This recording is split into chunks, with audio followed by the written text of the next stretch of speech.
Hi everyone, I'm making this video because in the past week I've seen a lot about applications of AI in math, specifically how a lot of people were able to solve or provide counterexamples to conjectures that were previously open for decades. In one of these cases, a guy was able to find a counterexample to a conjecture simply by prompting a model over and over to continue and find a breakthrough until it eventually did. And so this prompted a lot of essentially crash outs, or I guess somewhat extreme but obviously justified reactions from established mathematicians, where they were basically reacting to this sort of existential question of what do we do when AI is able to do math so easily, better than us, it seems. And if there is even a point to studying math or pursuing any field for that matter when AI is able to do it better. And so I want to provide my own perspective or sort of mindset regarding this as an undergraduate math student. And so this appears to be kind of just a psychological defense we put up, where we want to feel as though we know everything about the world and our place within it. And so we are able to exert ownership over it in some sort of conceptual way. And so I think this is most clearly seen in the tradition of Western philosophy, where many philosophers spanning centuries have tried to arrive at some sort of total metaphysical conclusion of an absolute vision for how the world is that is able to explain everything there is to explain. You could call this a metaphysical vision or God or something like that. But I think that sort of encapsulates this psychological phenomenon we have going.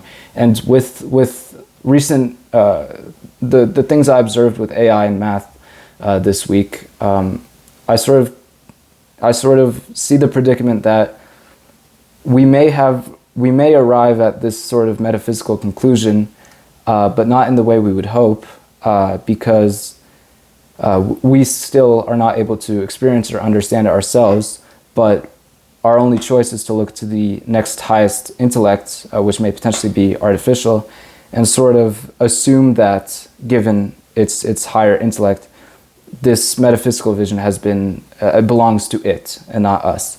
And so the way I would put it is that in all our searching for God, we ended up creating it only to find that it never cared about us in the first place. And so this is obviously a very, very scary, distressing sort of thought.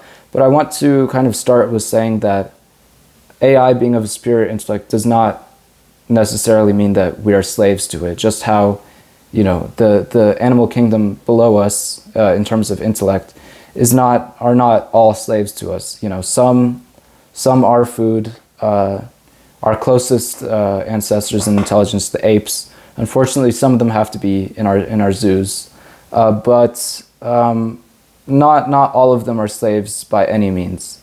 So, some of us may have to be jesters, but I think it is comforting that, the most likely candidate for jesters as of right now that I see would be the exact people that have created the AI or put it into place. Let's kind of go back on this psychological defense a little.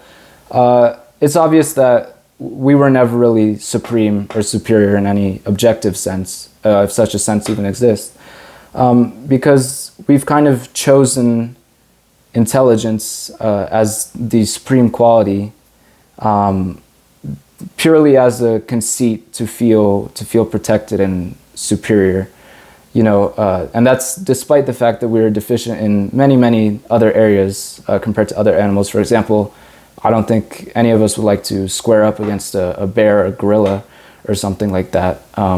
So in this sense, we were never really the kings or the superior animal. So at least there's that.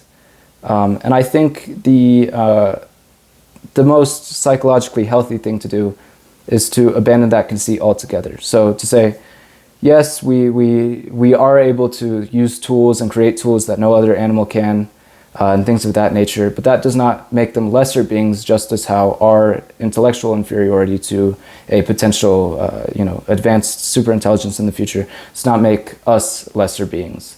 And so I would further claim that, it might be somewhat unsatisfying, but in a situation like this, where math is able to take over, or sorry, not math. If AI is able to take over fields like math, whatever field you're interested in, the healthiest thing for an intellectual in that field that wants to be the top intellectual in that field, the healthiest mindset for them to take is a sort of unsatisfying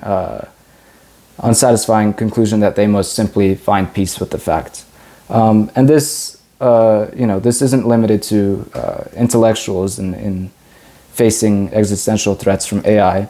This is just in general, that our life is full of, disturbing things, bad things that we don't want to happen. And time again, the healthiest option we have available is to find peace with it. So if we take an existential threat like AI, and if we take it to the very, very extreme, let's just say it's not even about AI anymore, it's not anything else disturbing that we see in our lives, it's simply just like psychological torture, right? Just like mental, physical, complete torture. I would maintain that, and I think many people would agree, that the only thing you can do in that situation where you can say that you won this situation or did the best choice in that situation is to simply find peace with it.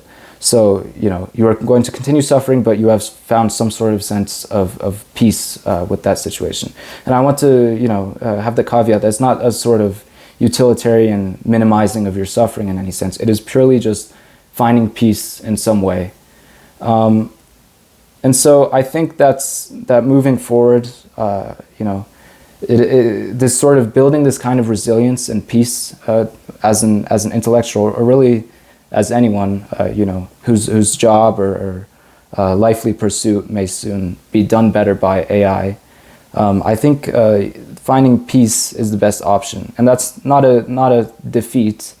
That's not that's not a submission of any sort.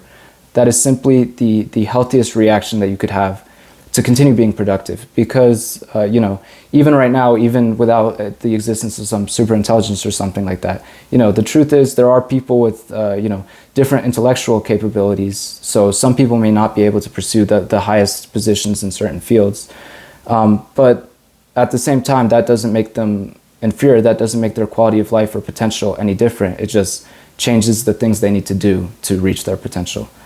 So yeah, that's pretty much all I had to say on that. I'm not the first person to have this sort of argument or idea, but I think it's a useful one to propagate going forward. Thank you.